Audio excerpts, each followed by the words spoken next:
So what do you think, Joe? I think it's great. We think you're great. Well done. Brings tears to my eyes because that's my story. On the 11th of August 2018, Ian and I went on a push bike tour in Ubud. It was fantastic, but in the last 10 minutes, a mossy concrete slab upended my world.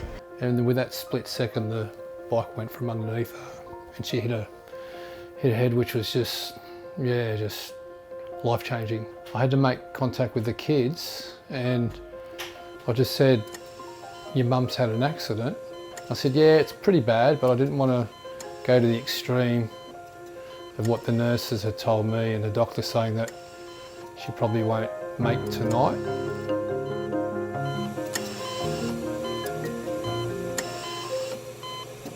At Royal Rehab, right, I tried so hard. My speech was really bad. I couldn't write. It took me probably 6 weeks before I could even sign or partially sign my signature.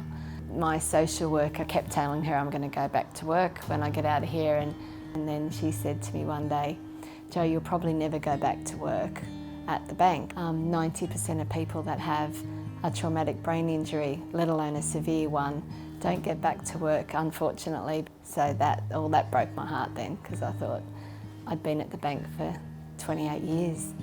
All I wanted was my job back. So I just kept saying, no, that's not going to happen, I'll just keep trying. Just don't give up.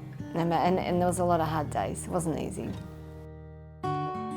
Joe, here is your Wall of Fame ambassador story. Do you want to help me hang it up with all the other ones? Yes. So now other patients here can be inspired by my your story, like you were by theirs. Oh, look, the stories that I read, everyone in that room over the 3 months, every 2 a day Ian would read to me. And I would just think, look how bad these people are and look where they are now, they're better. There is hope. And that's now, it's taken 4 years, it's a long time, but I'm here. Westpac let me come back to St George. 3 hours a week, and I could increase 1 hour every 3 months. That's what Dr. Brown said, but they let me do it. They let me do it. I was pretty stoked, and they were very patient with me. With those little steps of Joe going back to work, whether it was a teller for an hour here or there, just the communication with the public, where Joe had to interact, talk, communicate, massive. It was the best thing for Joe. It was kind of like, okay, how do we rebuild from this and come back stronger? And it's the best role model you could have in life, really.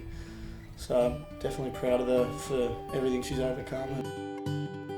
It is an invisible injury, you can't see it. I mean, if anyone walked in there, they would see me now and think, Joe's back to normal, I look normal, everything's normal. I just think you need to be aware and just be kind.